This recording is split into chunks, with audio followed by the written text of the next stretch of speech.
Hello to everyone. In this video, we are going to study about the highway engineering, and previously we have also studied about the highway engineering. But in this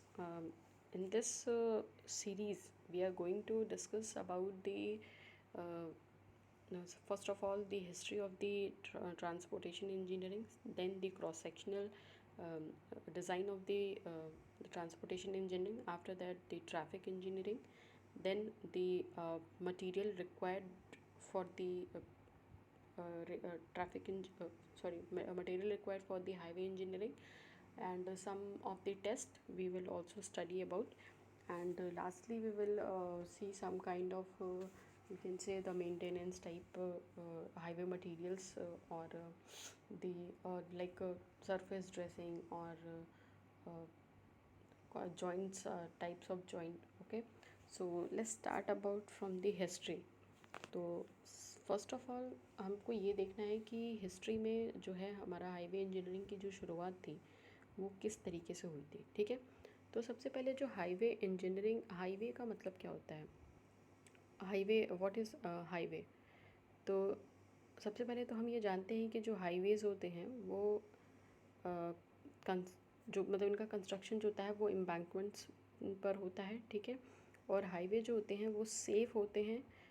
ठीक, क्योंकि जैसे मान लीजिए कि अगर हम किसी भी रोड पे ट्रैवल कर रहे हैं, तो अगर हम लोग, सबसे पहला सीधा हमारा मतलब होता है कि हम लोग डेवलपमेंट जो है वो डेवलपमेंट किस चीज़ से कनेक्ट करते हैं, डेवलपमेंट को कनेक्ट करते हैं हाईवे से। कि अगर हम किसी एरिया को ये देखना चाहते हैं कि वो कितना डेवलप्ड है, तो वो हम एक बेसिकली ये चीज़ मतलब जानते हैं कि अगर हाईवे, अगर हमारा कहीं से कनेक्टिविटी, अगर एसेसिबिलिटी, ट्रांसपोर्टेशन वहाँ का अच्छा है, तो फिर हमारा वहाँ का जो वो होगा, डेवलपमेंट जो होगा वो भी अच्छा होगा। तो एक सीधा सा कनेक्शन है हमारा हाईवे का। ठीक है, तो हाईवे जो होता है वो हमारा एक तो सेफ़ होता है। ठीक है, एक तो हमारी जर्नी और कंफर्टेबिलिटी के हिसाब से इजी होता है। और क्योंकि जो एक हमको प्रॉब्लम मिलती है कि अगर हमारा हाईवे नहीं बना हुआ होता है या हमारे रोड का कंस्ट्रक्शन सही नहीं होता है, तो वहाँ पर जो वाटर का एकोमोलेशन है वो ज़्यादा होने लगता है रेनफॉल की कंडीशन में। तो ऐसे में क्या होता है कि जो डिप्रेशंस होते हैं उसमें पानी पूरा भर जाता है, वाटर लॉगिंग की कंडीशन हो जाती है, तो फिर ट्रैवल करना जो है वो काफ़ी मुश्किल हो जाता है। तो इस वजह से हम ये कह सकते हैं कि जो हमारा हाईवे होता है वो हाईवे हमारा एक तो सेफ़र के पॉइंट ऑफ व्यू से भी अच्छा है, दूसरा ड्रेनेज के पॉइंट ऑफ व्यू से भी अच्छा होता है। ठीक है, तो सबसे पहले हम देखेंगे कि शुरुआत जो थी हमारी ट्रांसपोर्टेशन इंजीनियरिंग की वो कहाँ से हुई थी। तो सबसे पहले हमारे पास आया था रोमन रोड। ठीक है, तो हमें टोटल जो है हमारे पास 6 टाइप ऑफ जो हम मतलब हिस्ट्री में हमें पढ़ना है, रोमन रोड पढ़ना है सबसे पहले। ठीक है, उसके बाद से हमारा आता है Tresaguet, then Metcalf, then Telford, and then macadam construction, and after that bituminous macadam, which are oftenly used now these days. तो जो हमारे रोमन रोड होते हैं, तो सबसे पहला जो हमारा रोड स्टार्ट हुआ था 18th सेंचुरी में बनना शुरू हुआ था रोमन रोड से।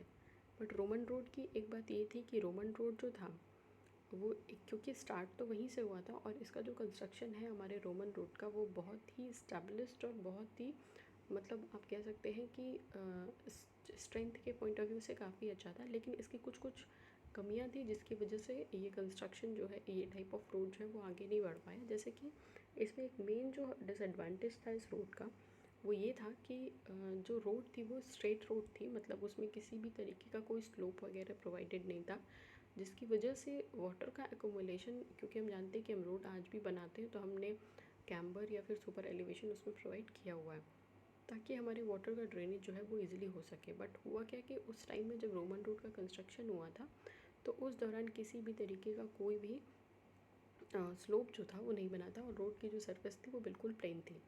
इस वजह से जो हमारा रोमन रोड था वो बहुत ज़्यादा पॉपुलर नहीं हो पाया, क्योंकि वाटर लॉगिंग और एकोमोलेशन की जो प्रॉब्लम थी वो काफ़ी ज़्यादा आ रही थी। इस वजह से ये मेथड जो था वो हमारा ऑब्सोलीट हो गया। और इसके बाद से इस पे जो एक हमारा फर्दर जो मतलब इस पे एक मॉडिफिकेशन आया वो ट्रेसागट कंस्ट्रक्शन का था। तो अगर हम कंपैरिजन करेंगे ट्रेसागट, मेटकाफ, टेलफोर्ड और मैकडम में, तो हमें जब हम इसका डायग्राम देखेंगे तो हमको डायग्राम से बिल्कुल साफ समझ में आ जाएगा कि सबसे पहले जैसे हमारा ट्रेसागट कंस्ट्रक्शन था, तो हाँ ट्रेसागट कंस्ट्रक्शन में जो हमने मटेरियल यूज़ किया था फाउंडेशन के लिए, वो हमने एक स्ट्रॉन्ग मटेरियल फाउंडेशन के लिए सबसे नीचे लगाया। और उस समय इतनी ज़्यादा हमारे मैकेनिकल जो हमारे इक्विपमेंट्स थे उनका यूज़ भी नहीं था, तो खुद हाथों से ही जो फाउंडेशंस थी वो लार्ज बोल्डर लार्ज स्टोन की थी, उनको फिट करना होता था। जिसकी वजह से अगर हम उसको एक लॉन्ग वे में देखें कि अगर हमको लेंथ ऑफ रोड का कंस्ट्रक्शन ज़्यादा करना होगा, तो ऐसे कंडीशन में वो जो हमारा मेथड होगा वो बहुत ही मतलब आप ये कह सकते हो कि बहुत ही ज़्यादा वो अ, ऐसा हो जाएगा कि लेंदी या बहुत ही ज़्यादा डिफ़िकल्ट हो जाएगा, क्योंकि अगर हम हाथों से फाउंडेशन स्टोन को फिक्स करेंगे तो आप सोच सकते हो कि उसमें कितना ज़्यादा टाइम लग सकता है। फिर उसके बाद से फाउंडेशन स्टोन को रखने के बाद उसके ऊपर से एग्रीगेट की फिलिंग, लाइक आप बोल्डर्स की फिलिंग करो विद डिफरेंट डिफरेंट साइज़, ठीक है। उसके बाद से वापस से हम उस पर सरफेस पे करते हैं, फिर हम स्लोप भी प्रोवाइड कर रहे हैं। तो इसमें जो हमारा टाइम था वो टाइम बहुत ज़्यादा जाता और डिफ़िकल्टी भी जो थी वो ज़्यादा आने लगती। तो धीरे धीरे ये जो प्रोसेसेस थे हमारे ट्रेसागट के टेलफोर्ड के, ये जो थे हमारे धीरे धीरे इन्हीं वजहों से ख़त्म हो गए, क्योंकि इनमें जो टाइम का कंजम्पशन था वो ज़्यादा था। दूसरा, इनकी जो डेप्थ बनाई गई थी रोड की, वो डेप्थ भी काफ़ी ज़्यादा थी। लाइक अगर 1.2 टू 1.5 मीटर की डेप्थ का अगर हम रोड बनाएंगे, अगर हम उतनी थिकनेस रखेंगे रोड की, तो हमें उतनी ज़्यादा मटेरियल को अवेल कराना पड़ेगा, जो कि काफ़ी डिफ़िकल्ट था। तो इतने ज़्यादा मटेरियल्स को लेकर के आना, उसकी फिलिंग करना, ये बहुत ही मुश्किल काम था और इतनी अवेलेबिलिटी भी मटेरियल्स की नहीं हो पाते, जिसकी वजह से ये मेथड्स भी जो थे हमारे ऑब्सोलीट हो गए। ये जो हमारा मेटकाफ कंस्ट्रक्शन था, मेटकाफ जो थे, ये हमारे पास ये रिकॉर्ड तो है कि मेटकाफ जो है वो मतलब एक अच्छे मतलब मेटकाफ का कोई रिकॉर्ड हमारे पास इसलिए नहीं है क्योंकि मेटकाफ जो थे वो ब्लाइंड थे। तो एक हिस्ट्री में रिकॉर्ड है कि हाँ इन्होंने बनाया था, लेकिन ब्लाइंड होने की वजह से इनका कंस्ट्रक्शन जो है वो मेथड के फॉर्म में आ नहीं पाया, ठीक है। अब आता है हमारा मैकडम कंस्ट्रक्शन। मैकडम कंस्ट्रक्शन जो था वो काफ़ी पॉपुलर हुआ था, इवन दो आज भी जो है मैकडम कंस्ट्रक्शन यूज़ होता है। तो उसमें भी जो हमारा पॉपुलर हुआ था, इसको बनाया किसने था, जॉन मैकडम ने। और वाटर बॉन्ड मैकडम जो था वो काफ़ी ज़्यादा पॉपुलर हुआ था, जिसमें हम वाटर को लेते हैं, एग्रीगेट लेते हैं, और वाटर की बाइंडिंग जो होती है, फिलिंग हम किससे करते हैं, जो हमारे स्टोन डस्ट होते हैं उनको वाटर के साथ मिक्स करके हम उनकी फिलिंग करते हैं। फिल मटेरियल हम क्ले यूज़ करते हैं ताकि उनकी बाइंडिंग जो है वो अच्छी हो सके। तो ये मेथड जो था वो काफ़ी जो था पॉपुलर हुआ था और फर्दर मॉडिफिकेशन के साथ ये यूज़ होता रहा, ठीक है। तो ये कुछ हमारे हिस्ट्री के पार्ट थे कि starting from the Roman followed by Tresaguet, then Metcalf, Telford, McAdam and bituminous macadam. Macadam में हमारे दो टाइप के हैं, water bound and bituminous macadam, right. तो ये जो थे वो हमारे स्टार्टिंग में रोड का कंस्ट्रक्शन किस तरीके से स्टार्ट हुआ, और प्लस रोड का डेवलपमेंट। लाइक अगर हम कहीं पर भी रोड बनाते हैं, हाईवे का कनेक्टिविटी, जैसे मान लीजिए अगर हमारी कोई इंडस्ट्री है और वो इंडस्ट्री हमारी, आप जानते हो कि वो आउटर जो सिटीज़ होती हैं उनके आउटर में सेट होती है। तो इंडस्ट्री का भी इंडस्ट्री जो है वो हमारे प्रोडक्टिविटी, हमारे जो रेवेन्यू है उसको बढ़ाने में काफ़ी हेल्पफुल है। अगर हमें किसी इंडस्ट्री तक कोई उसके रॉ मटेरियल पहुंचाने हैं या फिर प्रोडक्ट मैन्युफैक्चर होने के बाद उसको मार्केट में लाना है, तो ट्रांसपोर्टेशन के माध्यम से ही हम उसका मतलब आप ये कह सकते हो कि ट्रांसपोर्टेशन के माध्यम से ही हम उसको जो है लोडिंग अनलोडिंग के माध्यम से ही हम उसको मार्केट में लॉन्च कर सकते हैं या फिर प्रोडक्टिविटी को राइज़ कर सकते हैं। क्योंकि अगर हमारी हाईवेज़ नहीं होगी, हमारी रोड नहीं बनी होगी, तो वहाँ तक सामान ले जाना रॉ मटेरियल और वापस उसको मार्केट में प्रोडक्ट को लेकर के आना, ये एक थोड़ा सा डिफ़िकल्ट प्रोसेस हो जाएगा। तो सीधा सा एक कहना ये है कि जो हमारा ये होता है ट्रांसपोर्टेशन इंजीनियरिंग, ट्रांसपोर्ट जो है वो हमारा बहुत ही पॉपुलर, बहुत ही इम्पॉर्टेंट वाइटल रोल प्ले करता है डेवलपमेंट में, राइट। ओके, सबसे पहले अब देखिए, ये जब हमारा यहाँ तक तो हमारा हिस्ट्री पार्ट था कि जो हिस्ट्री थी। अब उसके बाद से आता है हमारे कुछ कुछ कमिटीज़ जो थी, वो कमिटीज़ बनी थी, और वो कमेटी का काम क्या था और कहाँ से स्टार्ट हुआ। लाइक अगर हमें रोड बनानी थी तो रोड बनाना कैसे स्टार्ट हुआ, तो उसके लिए सबसे पहले एक कमेटी बनाई गई। क्योंकि जैसे मान लीजिए कि सिंपल सा एक रूल है कि हमारा कोई भी अगर हम कोई भी प्रोजेक्ट या कोई एक प्रोजेक्ट लॉन्च करते हैं तो हम उसके लिए एक प्रपोज़ल रेडी करते हैं, राइट। वो प्रपोज़ल में हम उसके एडवांटेजेस, डिसएडवांटेजेस, मेंटेनेंस, उसके हर एक फैक्टर्स को ध्यान में रखा जाता है। एक कमेटी फॉर्म होती है, वो कमेटी का काम क्या होता है, उस प्रोजेक्ट के सिग्निफिकेंस को, उसके एडवांटेजेस डिसएडवांटेजेस को बारीकी से देखना, राइट। उसी तरीके से हमारे हाईवे इंजीनियरिंग में एक कमेटी फॉर्म हुई सबसे पहले 1927 में, जिसका नाम रखा गया था जयकर कमेटी, ठीक है। ये जो हमारी जयकर कमेटी थी, इनका काम क्या था, सबसे पहले तो इनको ये सेट करना था कि हमें जो हाईवे बनाने हैं, जो रोड्स बनाने हैं, उनको किस तरीके से उसको एज़ पर नेशनल इंटरेस्ट लेके आ जाए, क्योंकि रोड जो है वो, उसको अगर हम नेशनल इंटरेस्ट के तौर पे नहीं कंसीडर करेंगे तब तक उसका डेवलपमेंट जो है वो सही से नहीं हो पाएगा। तो सबसे पहले तो जयकर कमेटी ने ये सोचा कि हमें जो रोड डेवलपमेंट है उसको एक नेशनल इंटरेस्ट इशू का वो करना पड़ेगा, ताकि लोगों का जो मतलब प्रायोरिटी रहे, मतलब जो बनाने के प्रायोरिटी वो एक मेंटेन रहे, ठीक है। तो सबसे पहले तो जयकर कमेटी ने ये निर्धारित किया कि रोड डेवलपमेंट को हमको एज जो है नेशनल इंटरेस्ट बना के रखना है, ठीक। दूसरी बात, जब भी हमारा कोई भी प्रोजेक्ट लॉन्च होता है तो उसमें सबसे बड़ा इंपॉर्टेंट रोल प्ले करता है हमारा फंड, ठीक है।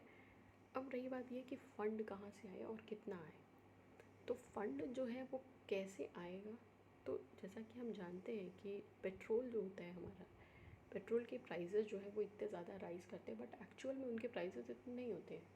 वो होता क्या है कि हम उस पर टैक्स पे करते हैं। इसी तरीके से जब जयकर कमेटी भी फॉर्म हुई थी 1927 में, तो उन्होंने सबसे पहला काम क्या किया कि जो एक एक्स्ट्रा टैक्स उन्होंने पेट्रोल पे लगाया, और वो जो हमारा टैक्स पेट्रोल से आ रहा था उसको उन्होंने एक रोड डेवलपमेंट फंड बना दिया, कि वो जो हमारा एक्स्ट्रा टैक्स आ रहा है उससे हम रोड का डेवलपमेंट फंडिंग के लिए उसको यूज़ करेंगे, ठीक है। ये जो नेम था रोड डेवलपमेंट फंड, अब इसको कहाँ रखा जाए, तो इन्होंने क्या किया कि सेंट्रल रोड फंड डेवलप जो था CRF, ठीक है, उन्होंने इसको इस्टेब्लिश किया, और ये इस्टेब्लिश कब हुआ, 1929 में, ठीक है। याद रखना है आपको, जयकर कमेटी बनी थी 1927 में। जयकर कमेटी ने ही रोड डेवलपमेंट फंड बनाया, जो कि सेंट्रल रोड फंड के नाम से जाना जाता है, और ये बना था हमारा 1929 में, ओके। देन उसके बाद से क्या हुआ कि इन्होंने एक सेमी ऑफिशियल टेक्निकल बॉडी बनाई, जिसका नाम रखा IRC, इंडियन रोड कांग्रेस। जितने भी हमारे स्पेसिफिकेशंस होते हैं रोड एंड हाईवेज़ के रिगार्डिंग, वो हमारा स्पेसिफिकेशन कौन रखता है, IRC, इंडियन रोड कांग्रेस, ठीक है। ये एक हमारी सेमी ऑफिशियल टेक्निकल बॉडी थी जो कि इस्टेब्लिश हुई थी 1934 में, ठीक है। एक सेमी ऑफिशियल टेक्निकल बॉडी थी जो कि हमारी इस्टेब्लिश हुई थी 1934 में, IRC, ओके। अब इसके बाद से हमारा एक और CRRI फॉर्म हुआ था, ठीक है, जिसको बोलते हैं सेंट्रल रोड रिसर्च इंस्टीट्यूट। देखो सबसे पहले तो इन्होंने कमेटी बनाई, कमेटी का काम क्या था, जो भी रोड डेवलपमेंट हो रहा है उसको प्लान करना। उसके बाद इन्होंने क्या बनाया, इसके बाद इन्होंने सबसे पहले जो है 1929 में इन्होंने क्या बनाया, सबसे पहले रोड डेवलपमेंट फंड, जो फंडिंग आ रही थी CRF, ठीक है, और वो फॉर्म हुआ 1929 में। देन इन्होंने 34 में, अब भाई जब रोड हम बना रहे हैं तो रोड बनाने के लिए हम किन चीज़ों का यूज़ करेंगे, इनके स्पेसिफिकेशंस क्या होंगे, तो उसके लिए इन्होंने IRC बनाया, ओके। अब जो रोड बनना हमारी शुरू हो गई 1934 से, हमारी IRC के स्पेसिफिकेशंस के हिसाब से जब हमारी रोड की प्लानिंग और डिज़ाइनिंग स्टार्ट हो गई, उसके बाद से इन्होंने 1950 में एक CRRI फॉर्म किया, जिसका काम ये था रिसर्च का, कि फर्दर हम रोड को किस तरीके से इम्प्रूव कर सकते हैं, कैसे हम उसके मटेरियल्स को रिप्लेस कर सकते हैं किसी अदर मटेरियल से, ताकि हमारी फंडिंग जो है वो कम से कम लगे। रिसर्च का काम क्या होता है, जो हमारी प्रायर चीज़ें होती हैं उनको किसी न किसी चीज़ से रिप्लेस करके एक नया डेवलपमेंट करना, ताकि जो है हमारा सूटेबिलिटी के हिसाब से भी वो अच्छा रहे, और उसके अलावा वो जो फंडिंग रहे उसमें भी वो सूटेबल रहे। तो उसके बाद से जयकर कमेटी ने जो थी वो 1950 में एक सेंट्रल रोड रिसर्च इंस्टीट्यूट बनाया, जिसका नाम था, क्या इसको क्या बोलते हैं, CRRI, जो कि 1950 में बनी, ठीक।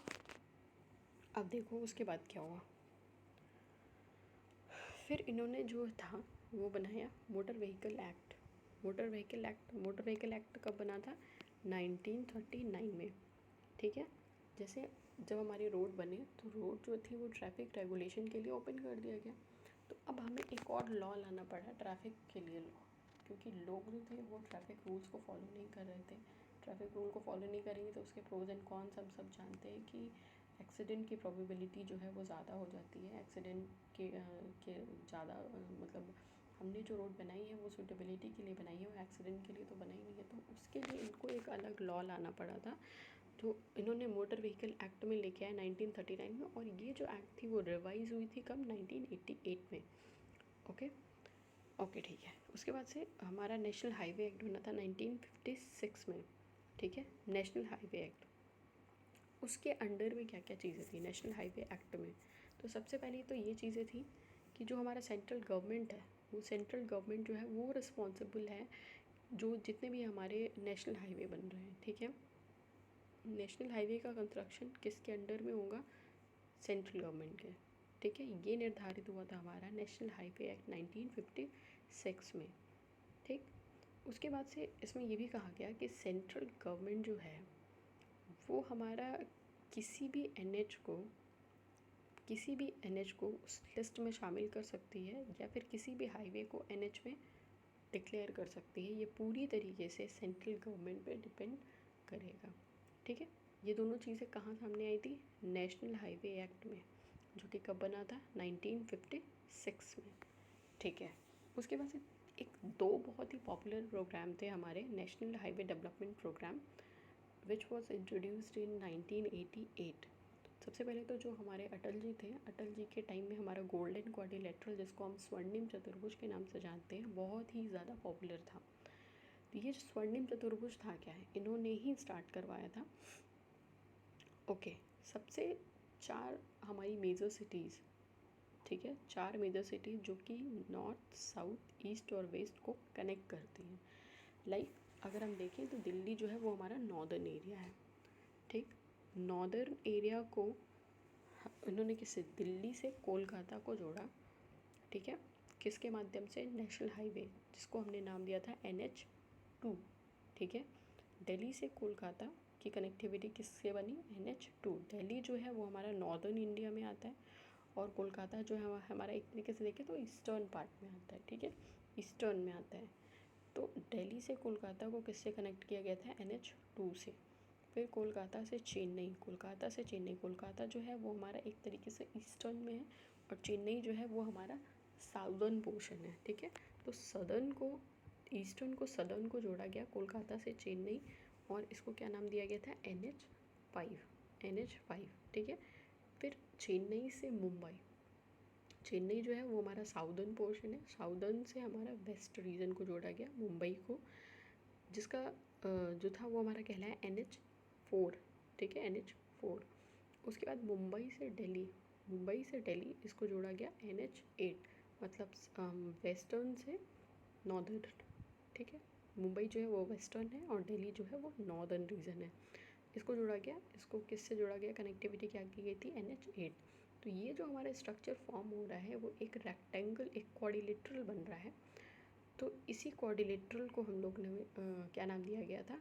गोल्डन क्वाड्रिलेटरल, जिसको हिंदी में स्वर्णिम चतुर्भुज बोलते हैं, जिसमें 4 मेजर सिटीज़ की कनेक्टिविटी आपस में की गई थी, ठीक है।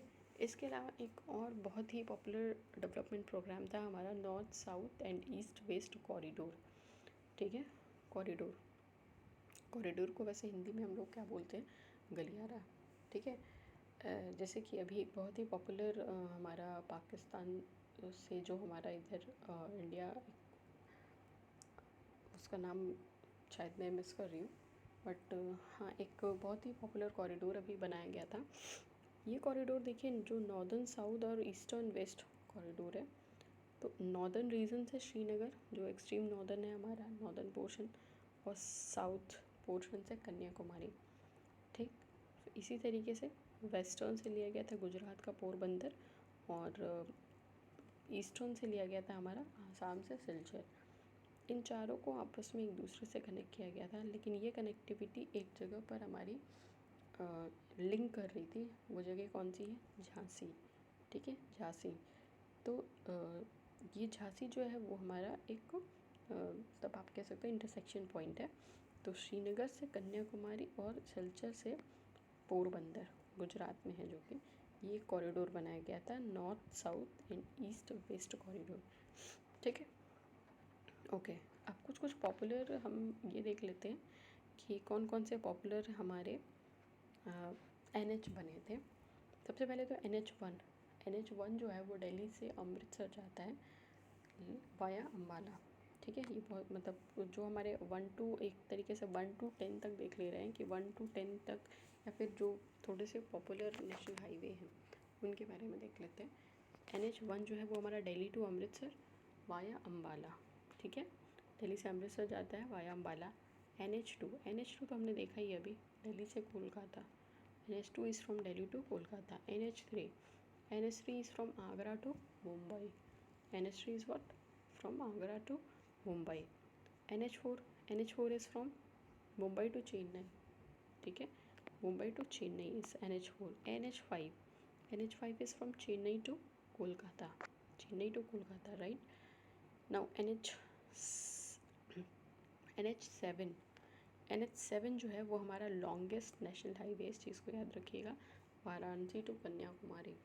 NH7 is the longest national highway, Varanasi से लेके कन्याकुमारी तक है। ओके, फिर एक और पॉपुलर हमारा NH15 है। NH15 देखिए ये क्यों पॉपुलर है। NH15 जो है वो हमारा राजस्थान में है, और ख़ास बात इसकी ये है कि more than 50% area of Rajasthan को ये कवर करता है हमारा NH15। ठीक है, राजस्थान में जितना वैसे हम जानते हैं कि हमारे एरिया के पॉइंट ऑफ व्यू से राजस्थान जो है वो काफ़ी बड़ा है, तो उस हिसाब से 50% ऑफ दी राजस्थान का जो एरिया है वो कौन कवर करता है? NH15। ठीक है, और एक है हमारा NH223। NH223 is in Andaman and Nicobar, which is only highway situated in Andaman and Nicobar. Right, NH223 is the only highway situated in Andaman and Nicobar. ठीक है, ये हमारे कुछ इंपॉर्टेंट नेशनल हाईवे हैं जिनको हमने अभी देख लिया है। नाउ आ जाते हैं हम क्लासिफिकेशन पे।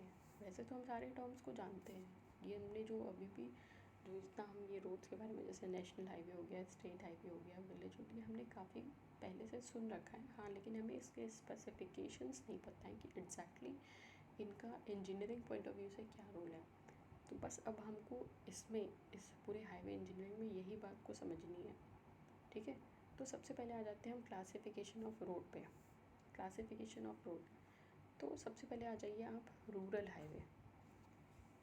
ठीक, रूरल हाईवे और अर्बन रोड, दो तरीके की रोड होती है हमारी। रूरल हाईवेज में आ जाएगी और एक अर्बन रोड में आ जाएगी।